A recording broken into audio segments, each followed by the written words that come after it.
Also, can Sanctification get a shout out? You a Sanctification. Your life literally is as valuable as a summer ant. I'm just gonna stump you. You're gonna keep coming back. I'm gonna seal up all my cracks. You're gonna keep coming back. Why? Because you keep smelling the syrup, you worthless bitch ass nigga. You're gonna stay on my dick until you die. You serve no purpose in life. Your purpose in life is to be in my stream sucking on my dick daily. Your purpose in life is to be in that chat blowing a dick daily.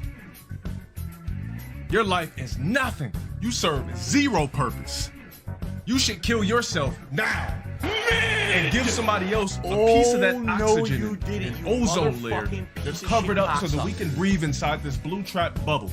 Because what are you here for? To worship me? Kill yourself. I mean that with 100%. I love with human. 100%. I've never seen somebody so worthless in my life. Get bent. Fuck yourself. I don't care. Fuck off. Nigga. Fuck in my you. life. If he And has while kids, you're at it, oh my fucking God. off Imagine yourself. if I a don't nigga care. like that has kids. Fuck you. Fuck you. Like, imagine Libertarian if somebody programming like that activated. actually has kids. I love I will human.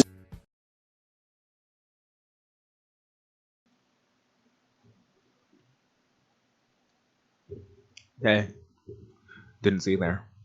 How's it going? I'm the guy, Sanctification on Twitch. Scumbag on YouTube. And I'm here to do some stuff. I'm gonna be running a tight stream today. I was feeling kind of lazy.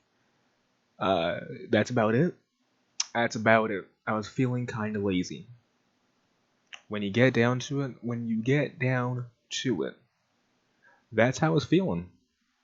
I really didn't want to do anything for a while. One of my episodes got like shut down on YouTube because it has footage from. I mean, it's just boxing footage. I'll be honest. It's not exactly the most elite footage possible. If that makes sense. So they claim that like fighting stuff, and I guess bodybuilding stuff just gets wiped out immediately, instantaneously. It's amazing even. I don't want to cover the screen, but I also kind of do. But I don't know where I could fit Phil here. You know what? He can. He's not fine there. He's actually not. Yeah, he's fine there. He's leaning on his shoulder. It's romantic. But I'm back. Doing a lazy stream, a real quick, real lazy, real fast and loose and fast stream. I'm gonna be doing a thing that I've been kind of wanting to tackle. Been wanting to tackle this one for a little bit. I knew it existed before, but I never actually read it. I got a summary of what goes on and all the fun stuff, but I never actually read it. And you might think to yourself, wait a minute, reading a whole book sounds kind of lazy. You're fucking right, you are, mate. Which is why I'm not reading the whole book. I'm reading part of the book. Laziness is as laziness does, baby. Yeah. Whoa. So without any further ado, let's head into Lewis Lovehog's Angel Armor. I want to say it's book 1, Just a Boy. Now, if you don't know who Lewis Lovehog is, I'll tell you in a second. Take heed and bear witness to the writings contained herein, because they are prophecies of the Linkara'a, the angelic protector of sin. And that's who Lewis Lovehog is, the Linkara'a, or he used to be that. No, he became that in the future, when the Queen of the Sun and the Queen of the Moon meet to shake hands. A great evil shall slip past them and enter into the world of sin. Woe be to the inhabitants of sin, for the evil shall cast down a wave of darkness that shall blacken the waters and will bring blight to the crops. The farmers shall wither and die, and the merchants bludgeoned by their own weapons of trade. Woe will be to the armies of sin. Also, the lore here is that the sin is the name of the world. For they shall be powerless to stop the evil. The shining night shall be corrupted. The kindest kings shall breathe fire upon their subjects. Woe be to the children of sin, for the evil crushes beings of all size and age beneath its heels. The wise and the aged hearts shall burst, while the young and the strong crumble to dust. Know the evil servants by the color of the life-giver. The hue shall be as dark as pitch, its color darker as a hierarchy nears its peak. Servants who announce themselves as warriors of evil shall be clothed in a sable metal, their faces never showing joy or content. Servants who work in secret shall smile and laugh and act like all those around them, and they shall be clothed like citizens of sin. Fair enough. After the great sorrow that befalls sin comes to full bloom, the heavens shall demand the queen of the air to smite down one of the darkness higher servants. At that sign, the people of sin's hearts shall grow stronger, and they shall learn to manipulate fire, water, and lightning. Many shall summon up the strength of their wills of men to fight back against the darkness, but shall fail because the darkness consumes both weakness and strength. Alas, the evil shall consume the hearts of mortal men, women, and children. None shall be spared from its grasp, neither rich nor poor.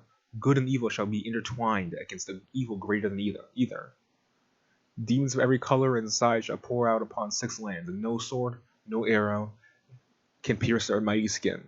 The world of sin shall cry out to the heavens for a light that can remove all evil. Their cry shall be answered. Excerpt from the prophecies of the Linkara. First scroll, first verse. Now my test here is the question of, if I was like 12 or 13, would I have thought this to be kind of cool? And you know what? From going from this prologue right here, from this one prologue, a little bit, I'd be like, I would. If it was like on the back of the book, I might think about it. I like this part. Besides the repetition, it's kind of nice. It's a cool idea to have, like, you know, the good guys and the bad guys teaming together to fight. Like, if it's the natural course of how things are gonna go, it's kind of interesting. But that's about it. I'm gonna read chapter 1. Depending on it might take long, it might not. Depending on how long it takes, I might read chapter 2. Okay, like I said, lazy stream. I know what you're saying. Dude, this is episode 64. I know it's episode 64. But I'm lazy and I didn't want to sit down for 2 hours because I fucked my own schedule up. I'm not gonna lie to you. It's my fault. Things happen. Things got in the way. But yeah. And if you want to know where episode 63 is, just ask in the comments. I'll probably send you a link or something to, like, whatever. As usual, I've been led into a bad situation because of you. Wait, no, this is Linkara. Okay, this is Lewis. Lewis Woodstein, by the way. As usual, I've been led into a bad situation because of you. Well, forgive me for wanting to get into class on time. Lewis Woodstein sighed and sat back in his chair. He tapped the heel of his foot readily in impatience, waiting for his turn to go to the principal's office. Lewis was a 14-year-old freshman at Hillside High School. In the office of which he sat now, he had short, dark brown hair, which his hands were running through in a sign of stress. He blinked, looking at the reflection of himself in the glass opposite from him. He stared in his own eyes, seeing the slight bags under the hazy blue color. He slouched back in his chair, leaning his head against the wall behind him. The boy next to him was 15, but also a freshman. His hair was a lighter brown and considerably bluer than Lewis's. Bluer? Oh, eyes considerably bluer than Lewis's, okay. He was sitting quite comfortable in his chair, a smirk upon his face. His name was Trevor Hagen, a standard high school freshman with an attitude so overconfident that it would have made Oliver North blush. Who the fuck is Oliver North? I don't know, I don't care. He looked over at Lewis, who was obviously upset over the situation the two were in. Let's run through our class, Lewis. It'll be no problem, Lewis. Wait, no. Let's run through our class, Lewis. There'll be no problem, Lewis. Trevor, I'm going to be a freaking attention now. I'm going to be getting a friggin' attention now because of a stupid tardy which would have been erased at the beginning of the next trimester. Oh, geez, Lewis, get over it. Attentions happen, and you should get over it. It's not my fault. It was the past Nazi's fault. Well, the past Nazi goes on a regular schedule, and if you'd given me a chance to actually check the damn sheet I had made of her movements, this whole thing could have been avoided. That's another thing. Why are you swearing more often now? I thought you were a Christian. Just because I'm Christian doesn't mean I have to watch my language. We're high schoolers, dude. Sure, it's not exactly the most appropriate thing, but you have to adapt to the surroundings we're in now. It was Trevor's turn to let out a disgruntled sigh.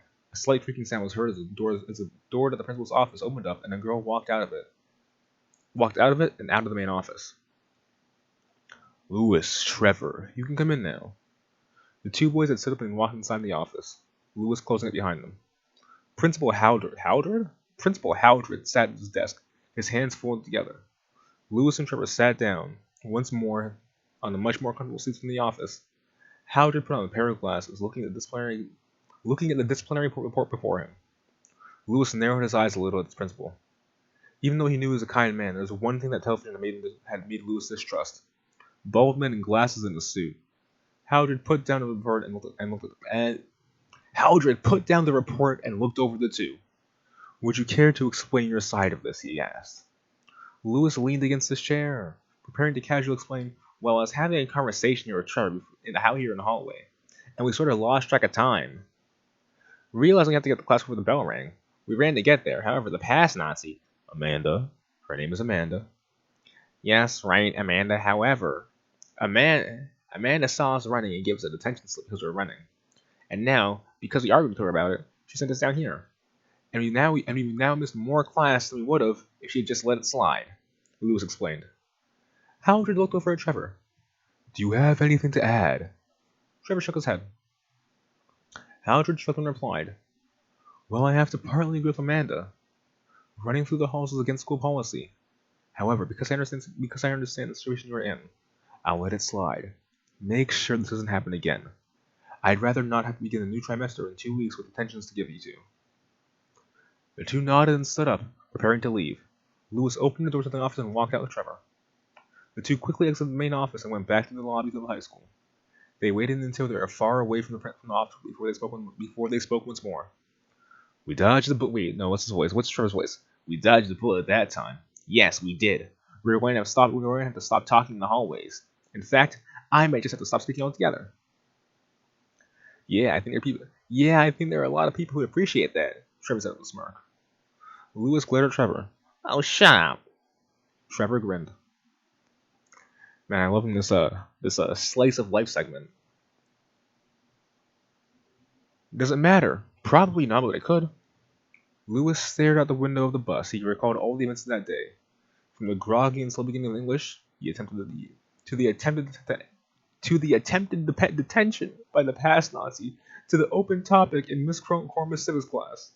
Lewis looked to the back of the bus, glaring in anger because the kids in the back were once again attempting to harass the bus driver.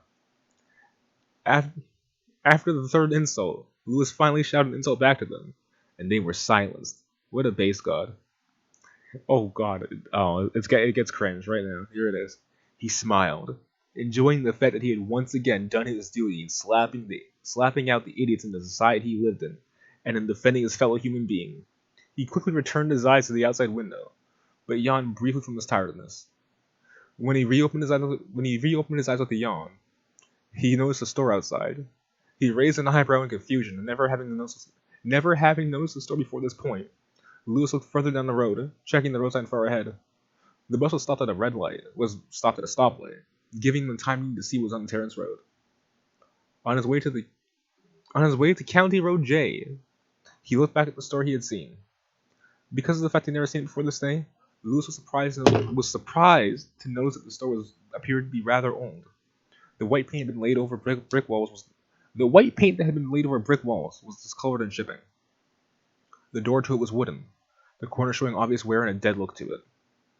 A worn-out painted sign indicated the name of the store, Antique.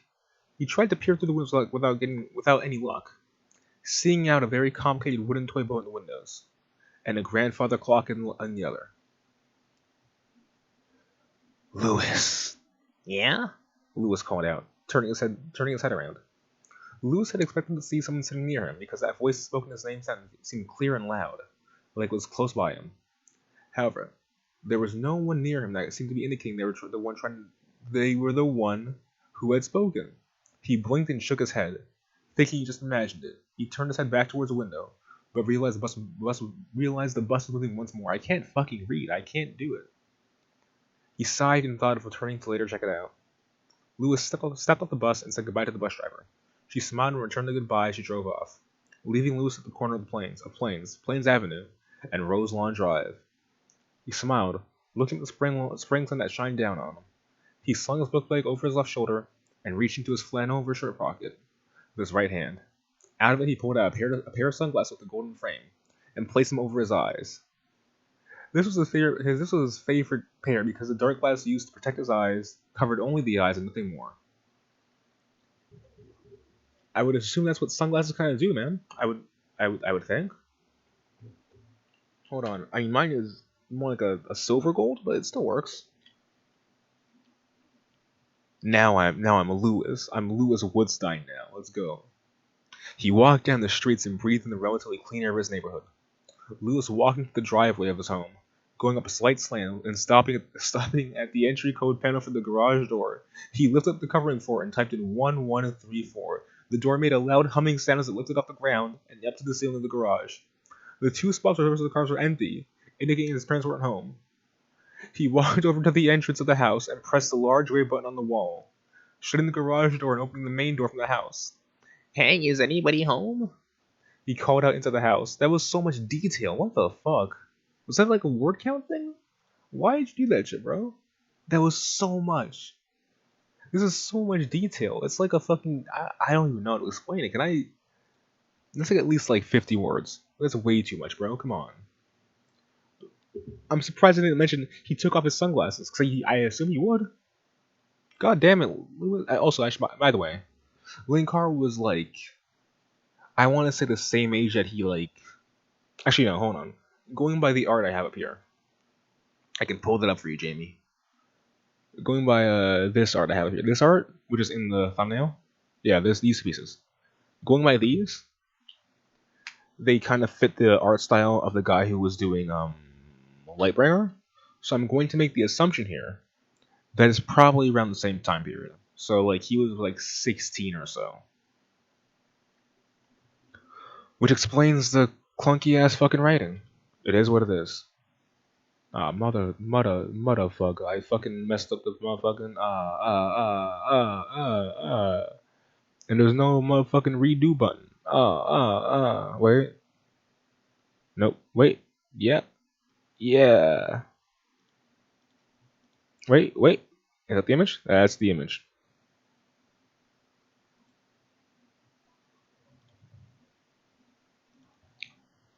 And that's the other one. Remove that shit, baby. Let's go. So he was like 16, which explains the kind of clunky writing. It is what it is. I wish I could... What's the zoom in? I don't want 195. Give me like a 170, bro. Please. Please and thank you, kind sir. There it is.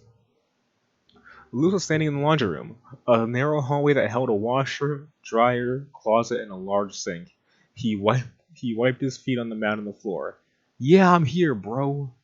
Walking past the door was Lewis's brother George. He stood a few inches taller than Lewis, and despite the fact that he was 17, he looked about 21. His light dark brown hair was long and tied back into a ponytail. He had a beard on his chin and light blue sunglasses over his eyes. Inside? His eyes were the thing that attracted the most attention. Around his iris was a golden ring that glowed in the explosive light. Around the golden ring was a hazy blue color that occasionally changed to dark green. Holy shit. He wore a black t-shirt and a white overshirt, with the sleeves rolled to his elbows. He wore dark blue jeans and a black belt through him, with combat boots on his feet. Hey bro, where are you heading off to? Lewis asked, putting his backpack down the chair in the dining room. Curious, okay, I want to say like George's voice is kind of like, it's like this, but it's more like this. Kirsten's house. We're going to study for the sociology exam. And yes, Mom and Dad know. He said, grabbing the bag from the floor and walking past Lewis. Okay, I just need to know if I should cover for you or something. Lewis said, "See you later, bro," George said, walking out into the garage. Lewis merely nodded and allowed him to leave. Lewis shivered and looked around himself, a cold chill running up his spine. He looked around himself. Did he look around himself? Thinking there was someone else in the house with him. He glanced at all directions quickly. That's what he did. That. He had a fucking speezer. A speezer? A speezer. New word. Let's go. a speezer. Any speezers in the house tonight?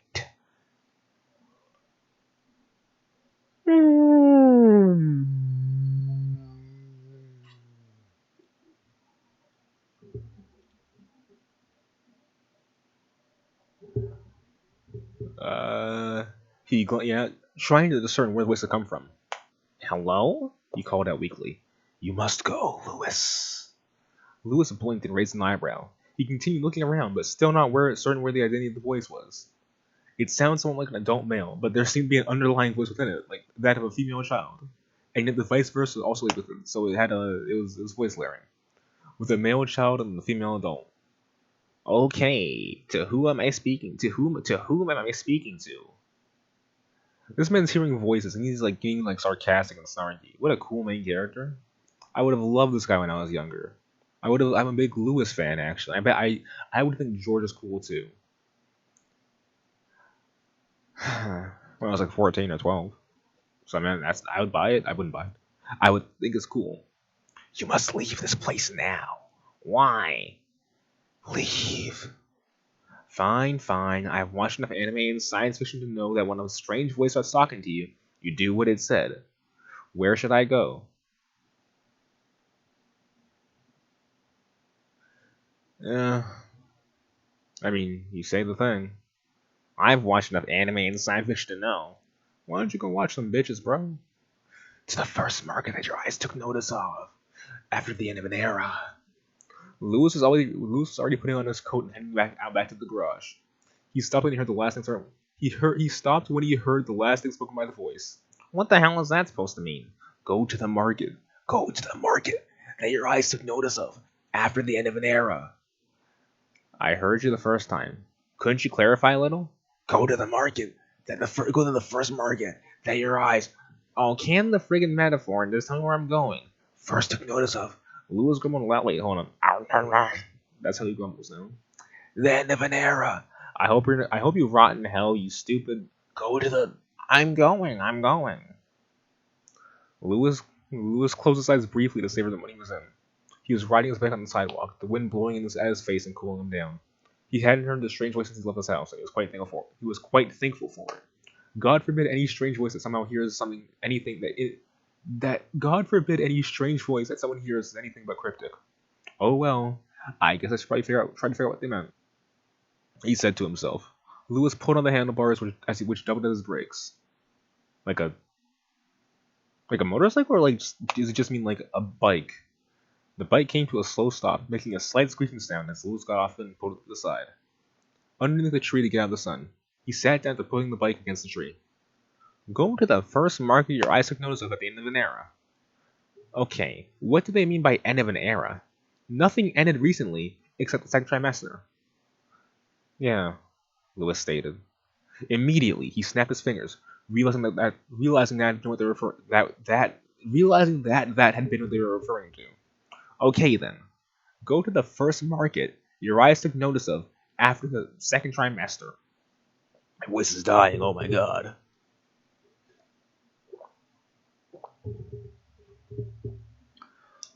Alright, my eyes took notice of something I saw. Go to the first market you saw after the second trimester. Market, let's see, okay, a mall? Some shops? Maybe just one shop? He speculated. He looked up and snapped his fingers once more. The antique shop! Wait. The antique shop. That antique shop I checked out. Go to the antique shop that you saw after the second trimester. Lewis leapt up, pulling the bike with him, and he immediately began pedaling, recalling in his thoughts the location of the shop along the road. Lewis pressed his hands tightly on the handlebars, stopping the bike in front of the shop. Lewis looked it over. Oh, so does he just squeeze the handlebar? No. It's just a brake. God fucking damn it, Lewis. With an E and a W? He looked it over, bringing up the image of what it looked like when he had seen it at the bus window before. The door still looked rotten and weak, the paint chipped and discolored. Lewis parked his bike outside the shop, leaning against part of it. He looked up as if attempting to communicate with a higher power. Okay, weird voice, do I go in? He asked. There was no response. Lewis smiled and suggested, Or perhaps I just had a touch. I can't do the thing where I don't speed up. Or perhaps I just had a touch of insanity and I should head back home. Go inside. Yeah, that's what I thought. Yeah. Lewis took hold of the handle of the door and opened it. A bell jingled a little to indicate that someone had entered. And the attendant at the nearby counter looked up from the magazine for a brief moment before returning to it. He looked over 65 with gray hair and wrinkly skin, a pair of reading glasses over his eyes. He obviously didn't seem to take his job too seriously. Lewis shrugged at the man's reaction and began to explore the shop. Wooden shelves lined the walls up and down, filled with wooden trinkets and objects made out of copper. The main wall had model ships from ages ranging from 50 to 200 years. Their sizes varied. One of a small houseboat and another of a Spanish naval ship. He walked over to investigate, looking over the bridge vessel that he might be able to give to a science teacher, Mr. Wainwright. Wainwright was of British origin, and Lewis thought he might give a gift to one of his favorite teachers. He found a particular one, a wooden model of the ships used by the British to defeat the Spanish Armada when they attempted to invade and conquer England back in the 1600s. Lewis examined the floor beneath him a little, mentally noting the creaking sound he made when walking over it. It was like most of the objects or architecture of the store made of wood. Oh, it was like most of the objects or architecture in the store made of wood. That is okay. The gray color of the floor had indicated that this particular wood was dead and had been so for a long time.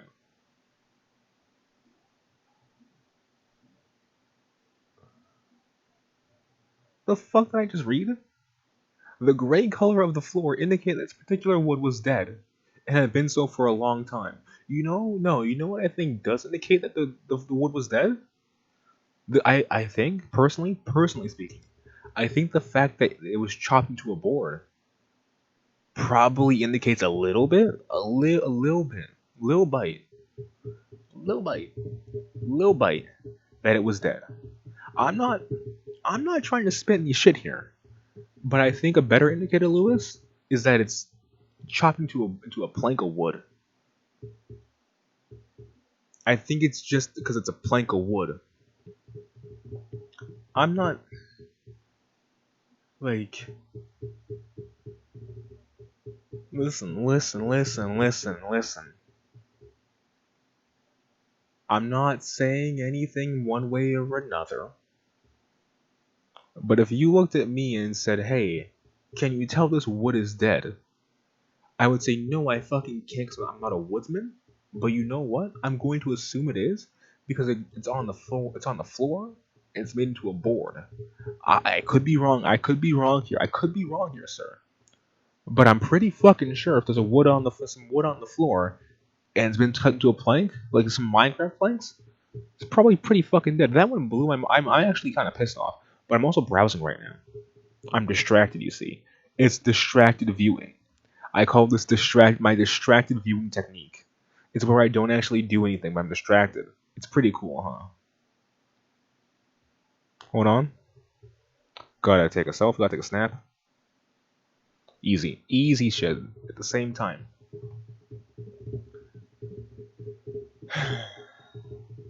Lewis continued by speculating this place had been built for a different sort of purpose a long time ago.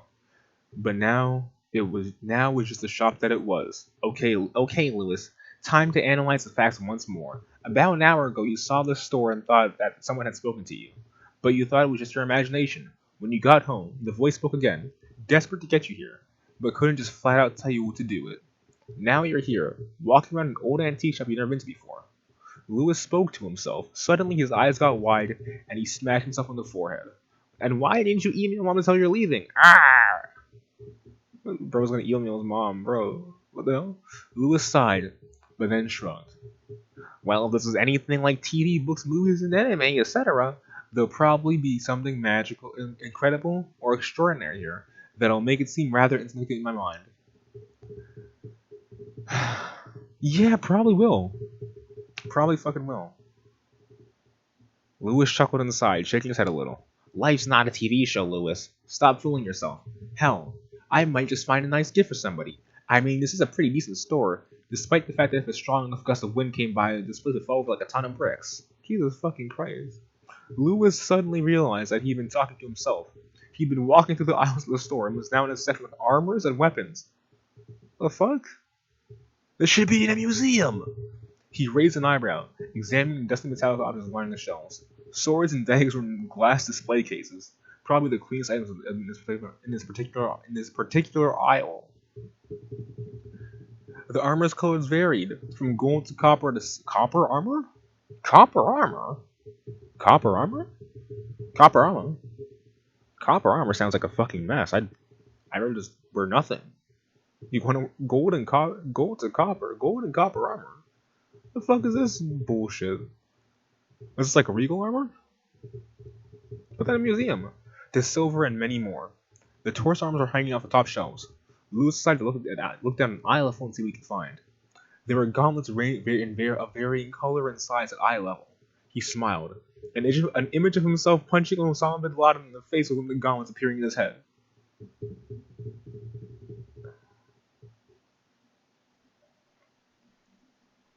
He smiled, and the image of him punching Osama bin Laden in the face with one of the gauntlets on appearing in his head.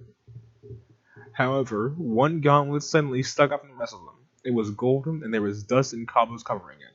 It was about 1.5 feet long, with gold and armoring covering the whole sides. He reached onto the shelf and pulled it out.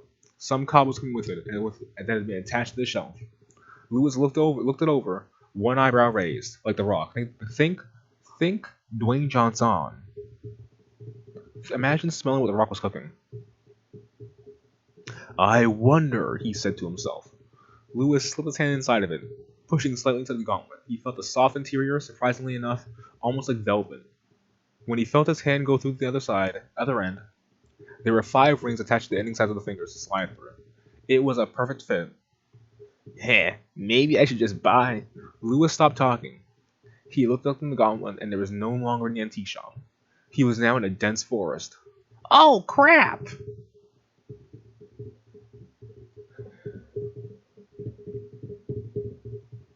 I mean, I guess personally now I want to read it just to get to the kind of point of the story.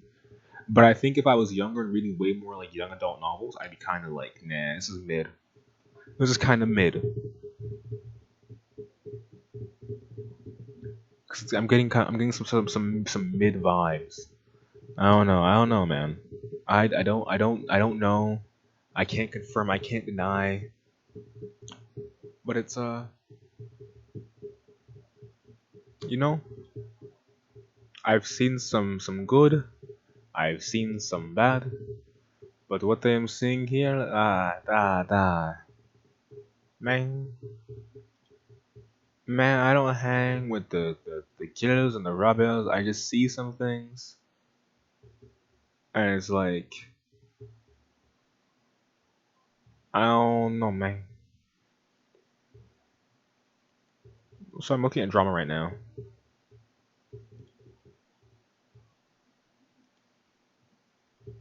Alright, don't care. It's a pretty weak start, because it's kind of like Lewis the character isn't much of a character. We introduced George and Trevor. I have to assume that later on they actually do things, because we described like how George looks, how Trevor looks. But there's gotta be something more than this, right? Something more than what's going on already, right? Oh, my internet, my connection. Is it okay? My connection. It's looking all right. Oh no, it's looking bad again. It's red. It's yellow. Oh god. It's red. Please. Okay, it's green. Wait. Oh my god, it's yellow. Okay, whatever. I'll make it work, amigo. Okay. I'm going to slap myself and wake up, Lewis shouted. Lewis slammed his open palm against his own cheek, causing a stinging sensation to go through his face. He opened his eyes. He was still in the forest. Ah, shit. I'm not dreaming. It's a sonic voice. The forest Lewis stood in was thickly dense with trees and plants. The trees were as tall as redwoods, spanning high into the sky. Their trunks colored not brown, gray, or chestnut, but a teal color, and the skin of the trunks was not rigid or in a disjointed pattern, but as smooth as glass. The leaves were the only thing that appeared to be normal, with a standard dark green color to them. Lewis was starting to feel sick, unable to cope with what had just occurred. He fell to his knees, breathing quickly, and crossed his arms to try to put some warmth into his shoulders.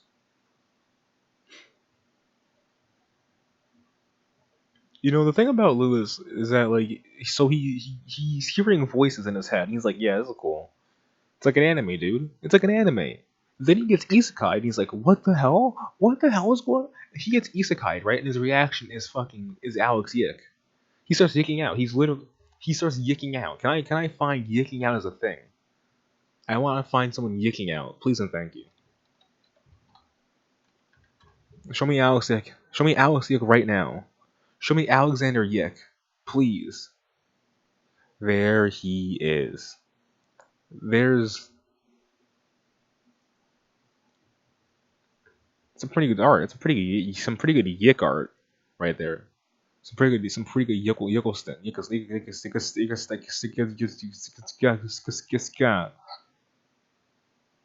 I don't know what that was. I'm sorry. I didn't mean that. I just...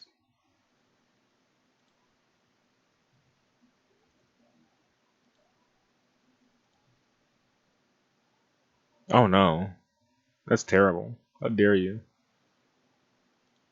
That's him. That's him right now. That's our main character now. At first he was like...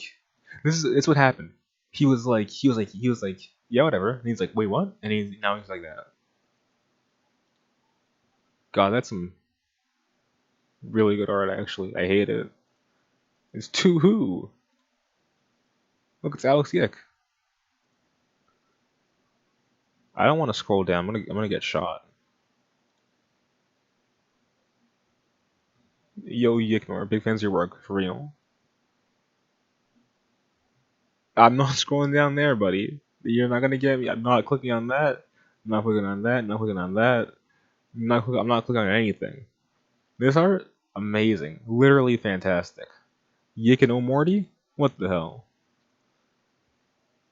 Not clicking on that. Not clicking on that. Not clicking on that. Bill Cosby. I do like this image. This is a pretty good image, actually. It's just contextless. Bill Cosby. I'm morbing out.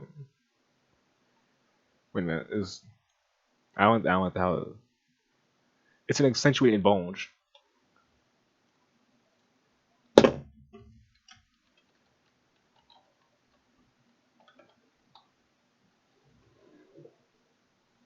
Bitch, I said Morbin.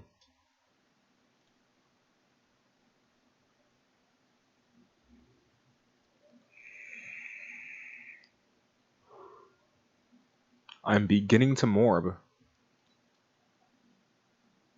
I shall now commence the morbing time.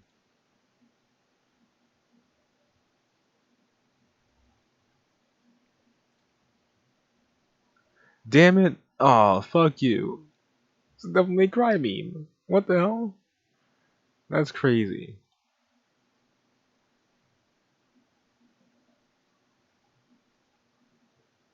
I had no idea this was gonna happen. And Griffin would say it's Morbin time, actually. He would actually, in his fucking Boston accent. This damn bastard. I'm downloading this shit. I'm out of here. It's Morbin time. He doesn't sound like that, but he would sound like that. You know what I mean? Get like a little, like a New York accent, kind of like this, you know, kind of like this. It's Morbin time, but like, you know, a bit more gravelly. I think it would work. Griffin, stand back. I'm beginning to morb. It's Morbin time. That's exactly it. I can feel it, baby. I can feel it, baby. And back to business. So he starts yicking out, right? Lewis closed his eyes and continued to breathe in a rapid fashion, his face turning pale. His lips quivered a little, And he go back to the adventure and he had to vomit. Okay, chill out, chill out, chill out. Calm blue ocean, calm blue ocean, calm blue fucking ocean. He repeated himself over and over again. He started yicking. Slowly but surely, his heart rate, he felt his heart rate fall, and his breathing slowed to a reasonable level. His stomach stopped turning, and his eyes gradually opened. The ground beneath him was the only thing that reminded of his home in this place. What about the leaves? The dirt and soil was black and dusty, almost like sand. Lewis smiled, remembering playing in such Germany as a child. The grasshopper was a lot more familiar. Instead of a standard dark green, it was a light blue-green color that waved slightly with the wind. The wind felt cold against Lewis's hand and face. Oh no! It was a light blue-green colored grass. Terrifying. His arm still covered by the plaid flannel shirt. Oh my fucking god! He literally was yicking out. The plaid flannel shirt. The plaid flannel shirt. The plaid flannel shirt. Hold on, you're telling me that he's Alexander Eccleston. Fine. Eagleton. Alexander Eagleton, his real name. Not Eccleston. Okay, hold on. Alex Yick. Not Slexic. Alex Yike. The plaid flannel shirt. No, hold on. Please do me a favor and open the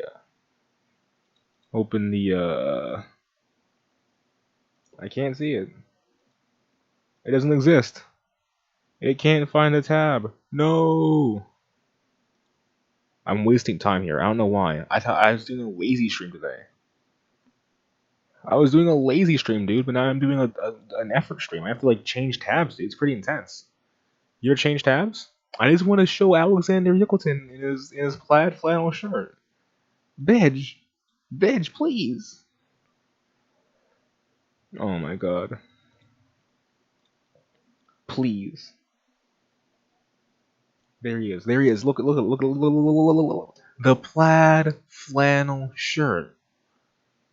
Wait, plaid flannel? I guess, isn't it? I feel like you can either go with plaid or flannel. What the fuck? Yo!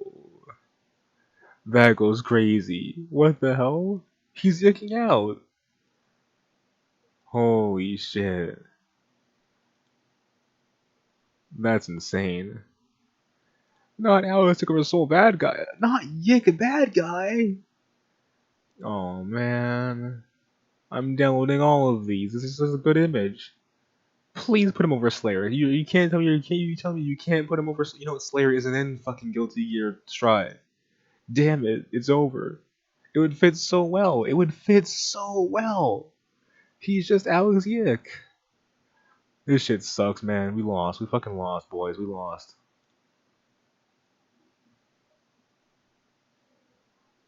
Well, that's his dad? Why are they the same guy?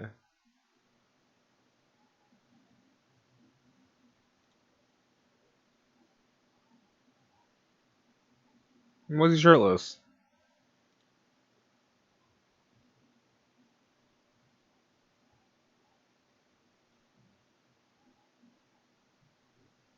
What the hell happens in this game? The proto woman?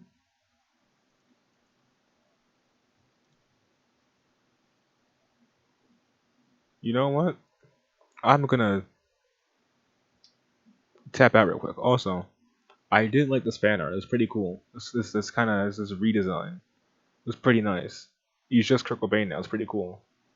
And she's just the early 2000s alt girl. Feels good, man.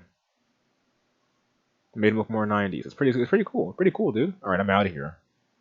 But I've seen it before. I've searched Alex. I've searched Alex before in my life. It's not new. It's not a new thing for me. Back to the point. Back to the goal here.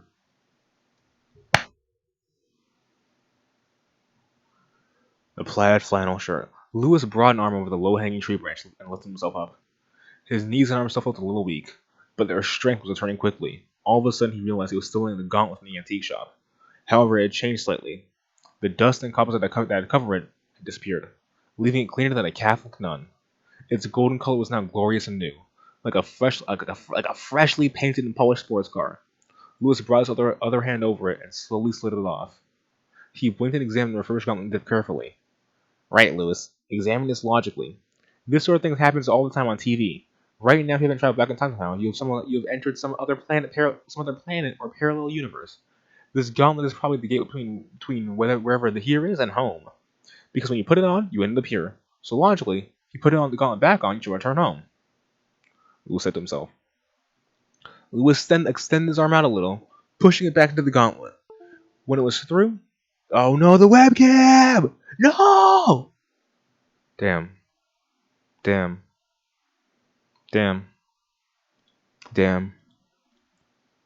Well, I'm back. That's pretty weird. When it was through the finger holes, Lewis looked around, expecting to be back what am I saying? Expecting to be back in the antique shop. Unfortunately, he was still in the forest. Stupid piece of crap! Lewis exclaimed, throwing the gauntlet into a tree. Lewis mumbled some curses under his breath. Then he took a deep breath, relaxing a little. He walked over the gauntlet and picked it back up, putting it back on his hand quickly. Well, you might provide some slight protection to whatever beasties might lurk around here. Well, I guess it's time to start moving. Maybe find a village or a cottage or a dragon or something. With a little kick in his feet, Lewis set off through the forest and to try and find answers in the strange place he was now in. 2 kickrins? Wait, 2 kickrins? That's a robbery, sir. Rain Vendra shouted. Rain Vendra or Rain Vendra? Take it or leave it, madam. You'll find no finer Lycian dust than mine. Took it from the mines of the Sunlock Mountain when I was a miner there. There's barely any sorcery or magic I use in Nursdale, or any town in Turlo, for that matter, which is one of the contributing factors to my departure from my beloved homelands. A profit was better made through sales here in the A&M than Turlo. Rain narrowed her eyes at the dwarf, whose chubby hands were rubbing his own red beard as a pet. Rain figured the man was no doubt trying to swindle her, because she had seen similar Lycian dust on the other end of the market for a cheaper price. However, if the dwarf was telling the truth, all right, I'll make you a deal. I'm going to come back to her tomorrow for a shipment of Valeria roots that are coming in at another store. I'll buy it at 2 kickrins, but I'm going to test some of it later on. If it doesn't meet up to your standards of it, I'll be back here tomorrow to get my money back. Oh, really? And what's to stop you from just coming back here and claiming that it didn't do very well? I get to win out some of the best Lycian dust on the market and 2 quick ones. If you really are a businessman, you know that sorceresses never lie and cheat. Rain replied with a smile. What the fuck is this scam? The dwarf grumbled briefly, knowing this to be true. Oh, very well. Rain smiled and put 2 silver-colored pickles into a store stand. Fuck, I can't fucking speak. The dwarf placed the trout into the Lycian dust tray, lifting a portion of it out of the store and into a small velvet pouch. He tied the string to close the pouch and handed it to Rain, who smiled and thanked him. However, the dwarf still grumbled about it.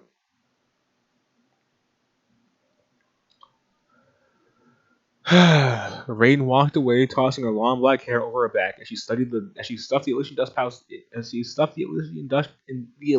dust pouch into a pocket of her purple robes. Her hair extended down to at least 3 or 4 feet, but she herself was 5'10". Her skin had a slight tan to it after she had fallen asleep near a river after bathing there. Alright? She had a staff that was taller than she was and colored purple, pink, green, and pink. The colors came in the form of stripes that wrapped around the staff. This particular staff was special to her because it was the same staff she owned since her day of acceptance by the ruling council of magic as a Linkaran sorceress. Why the fuck do we need? I don't know who she is. I don't know what any of this shit is. I don't know what this is. I don't know who she is. I don't know. I don't know who they are. I don't know what this is. It's a bunch of things I don't know I don't know what's going on. Today was a slow day for the I National Marketplace. Only about 300 patrons were floating around the mile-long homes, all merchants in the land of I. The A&M accounted for nearly half the monthly income of the I King government. The 300 that currently were there weren't doing that much shopping either. Most of the shopping for the upcoming Aliamas festival in 2 days had already been done earlier in the week. However, most people that own restaurants in the A&M knew they'd get a rather large dinner crowd for people who were getting ready to leave the nearby village of Lin and go throughout I to their families living in Walls or other cities in I for a week-long celebration.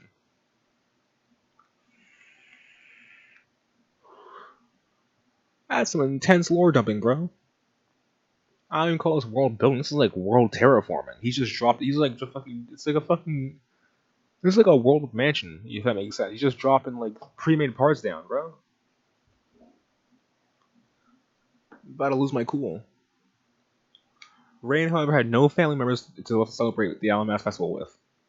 The last family member she had seen at Lake Volnau in Unare, attempting to fight off a wave of darkness, had threatened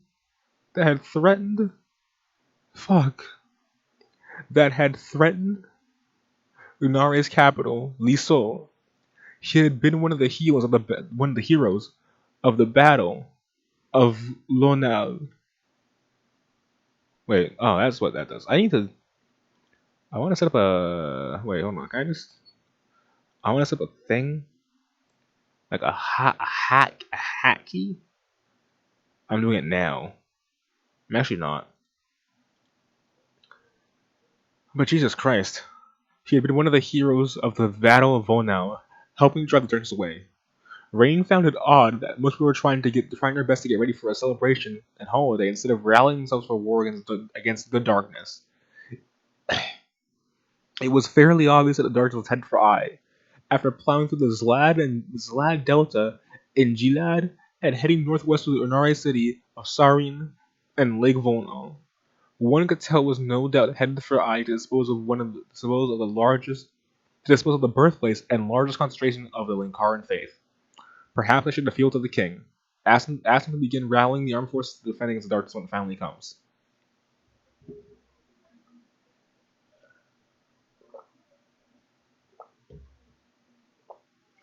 What would be the point? Wait, no. She sighed and held her head down in darkness. What would be the point? The king doesn't even believe in the Linkaran fate prophecies. Even though Gritsnack was killed by that tornado, just as the prophecies have said would happen. If only I could show some kind of proof about them. But for all we know, the Linkaran might not come for another 100 years or 1,000 years. She shouted.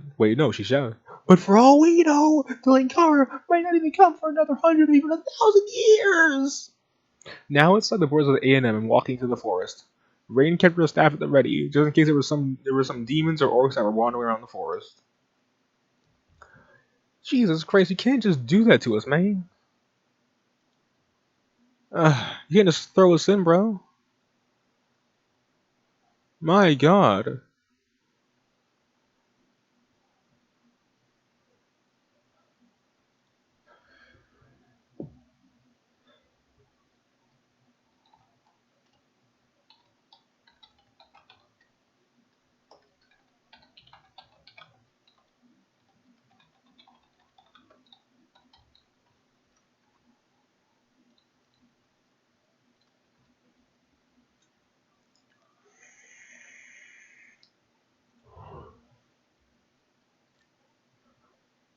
Lewis wondered if he was moving away, not away from the forest, but deeper into it.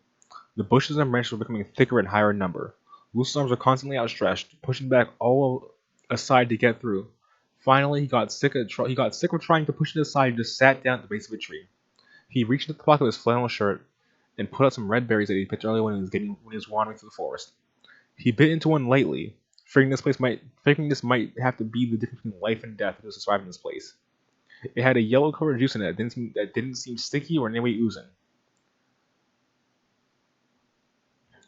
Lewis took this as a good sign and ate just one. He raised his eyebrows in surprise. He had expected a sweet, cherry-like taste. Instead, the berry was sour and tasted like a lemon. However, Lewis didn't mind too much, considering he loved lemons and lemonade. Better stop at one. Better stop at one.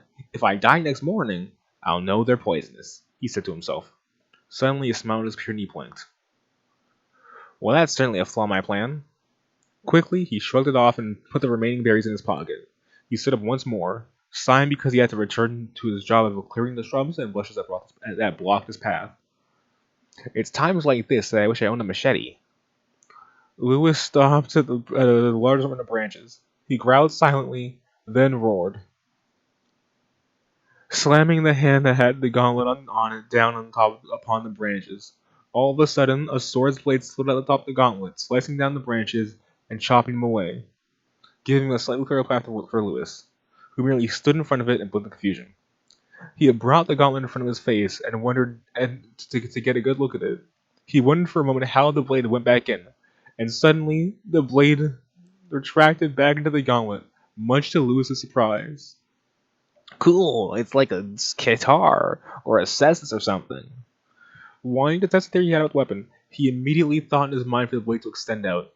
Immediately, the blade slid out the holster it was in on top of the gauntlet. Lewis raised an eyebrow and smirked. The blade was controlled mentally. To try to get all the factors involved, Lewis slid the gauntlet off his hand, and as soon as it began to move off him, the blade retracted like it was never there in the first place. Lewis placed the gauntlet on the ground and thought of the blade extending out. Nothing happened. He slid it back on his arm and thought of it once more. This time, the gauntlet reacted and the blade shot out. It seems it only responds to mental command when it's attached. I hope it doesn't respond to passing thoughts, like if it just occurred to me in the battle for it to retract. The blade did not retract from a passing thought of it happening, which was what Lewis thought of. Lewis smiled and then concentrated on bringing it back, which it did afterwards. Holy fuck. Lewis stood up and had the blade extend out. Immediately, he began walking through the bushes and branches, slicing away quite easily and now clearing a path. His only concern was if his arm got tired. All of a sudden, the sound of something being crushed filled the air. Any kinds of birds that were in the trees flapped away, scared off by the sound. Lewis stopped dead in his tracks, listening. The sound came once more, this time closer and louder. Lewis stared down the gauntlet, making sure the blade was still out. He slowly raised it up in anticipation of some kind of fight.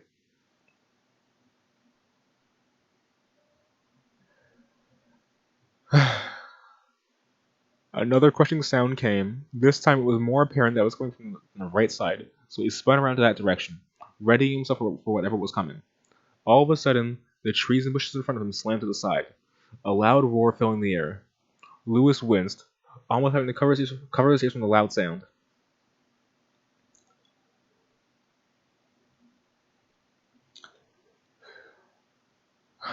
Okay, let's go. He looked up to examine the creature before him. It stood 8 feet tall, its skin green and scaly. Large flanks came out from the bottom of his jaw of his mouth, and his cold green eyes looked down at Lewis. It breathed in deeply, still examining Lewis and vice versa.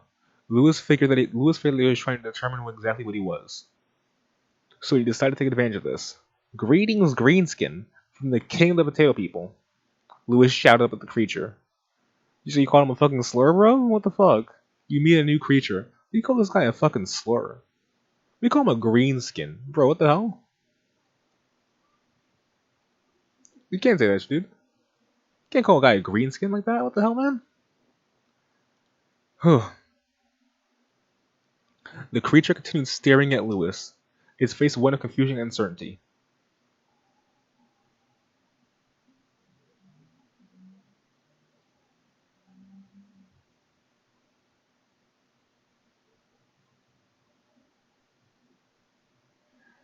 God damn these jokes. Do you have a name, a species, a social security number? Lewis asked. Slowly the creature's brow began to obviously furrow in annoyance. Lewis winced and backed off a little. Do you even understand the word I'm saying? Yes, the creature replied, much to Lewis's surprise. Most of what you're saying anyway. Well, hello then. How are you doing? What? Not a big conversationalist, are you? You don't know what I am, do you, boy? Well, you're green, really tall, evil looking.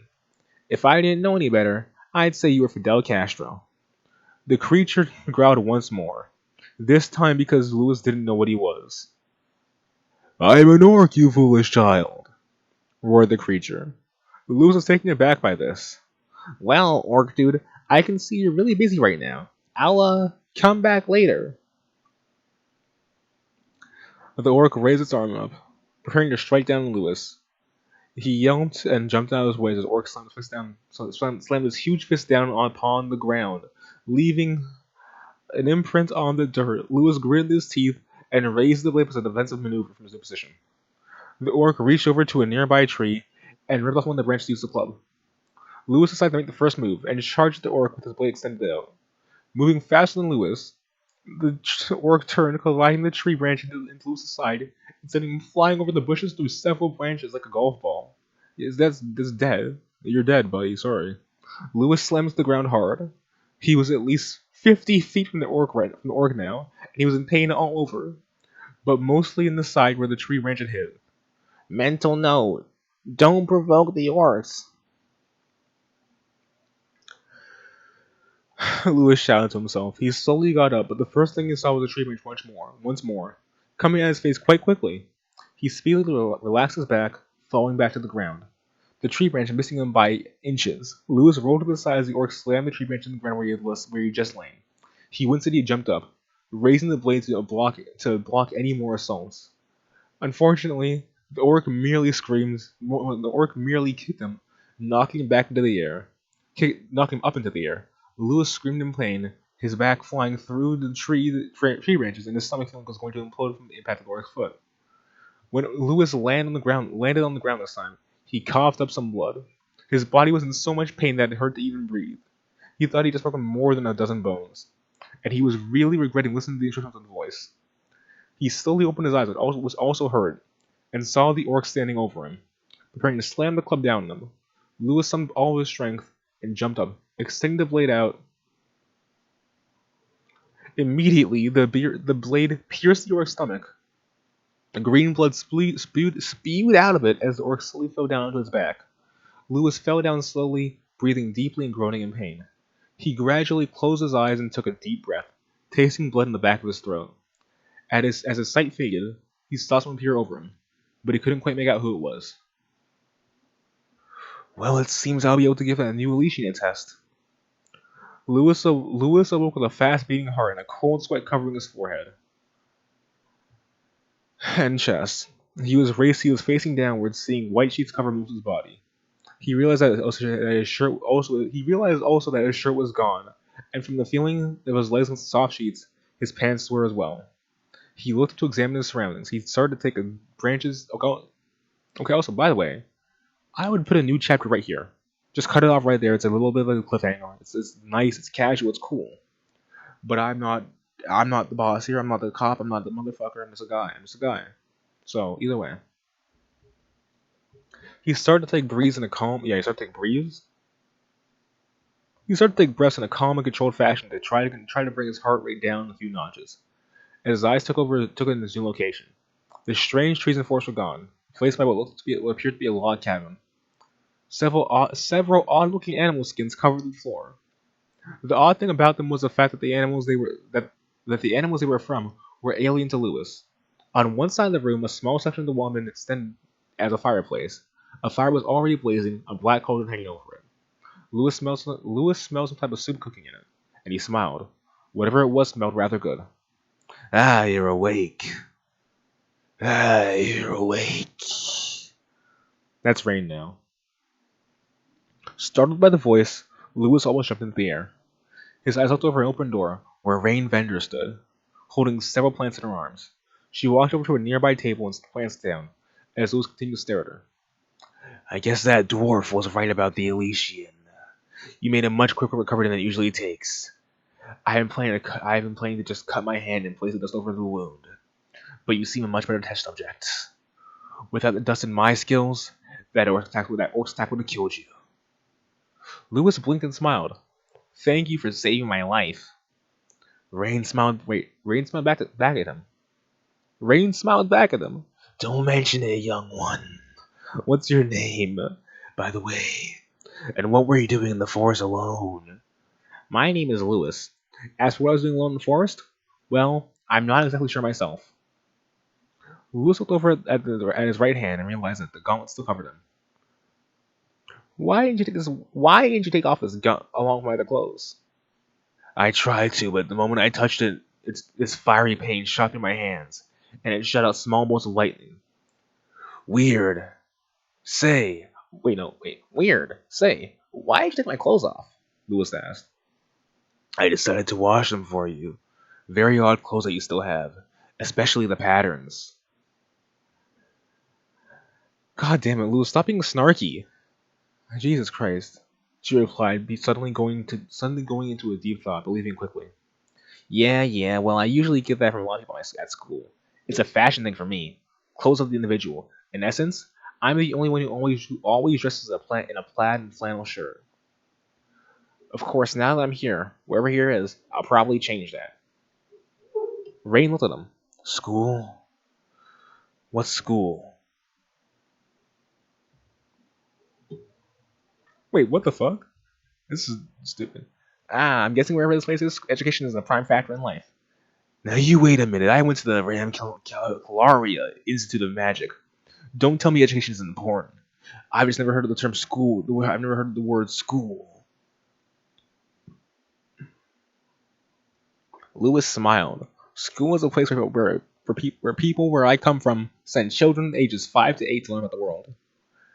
And where do you come from? Your accent and your clothes are strange. I've never seen any like them. Are you from the Shade Islands? Rarely do they travel as far. No, I come from a place called America. Never heard of it. Not surprised about that. I have a question. What's the name of this planet?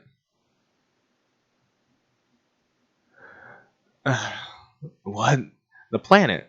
What's the name of the world we're on? That's a very odd question. I'm a very odd person. Sin. Pardon me? The name of the planet. Sin. Lewis rose in the eyes of surprise. Sounds dirty. What? Never mind. Come to think of it, I haven't got your name yet. Rain Vendor. First class magic of the Church of Linkara. I'll call you Rain. Most people do. Rain chuckled, sitting down at some kind of desk near a fire. She took a feather out of a glass jar and dipped it in inkwell. She began writing on a slip of paper.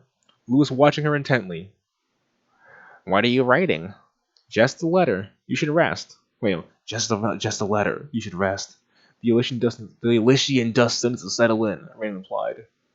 Lewis nodded and laid back down, closing his eyes to return to his deep sleep.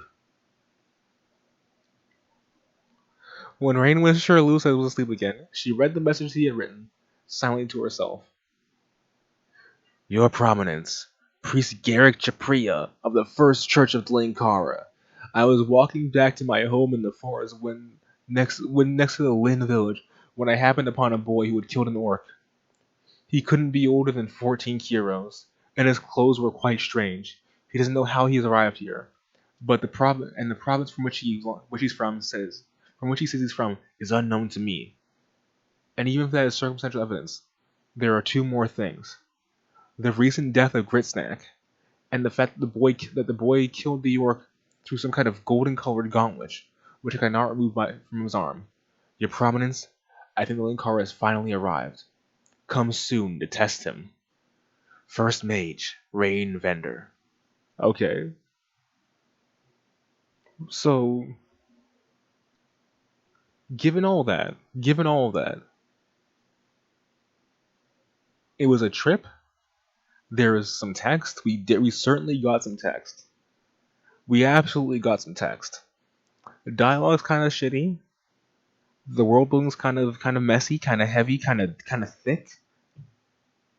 A lot of lore dumping, and we don't explain a lot. And Lewis is kind of an annoying character because he's always snarky, and he's fucking stupid. So that's pretty cool.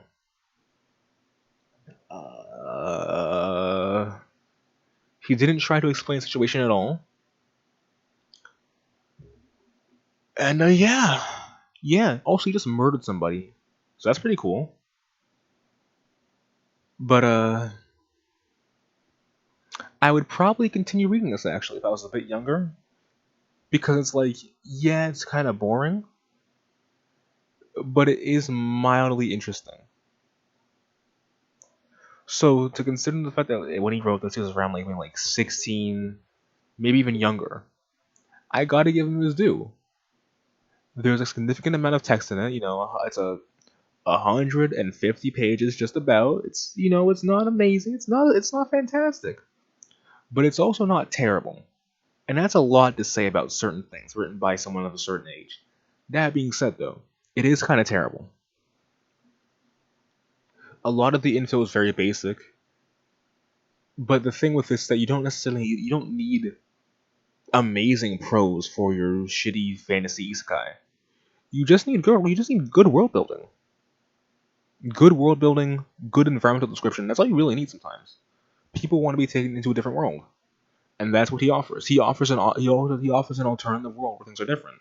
So with all that said, all that set and done, yeah, if I was a bit younger, I would probably read through this. If I get this as an actual book, I would probably read through and think this kind of sucks, but I still kind of enjoyed it.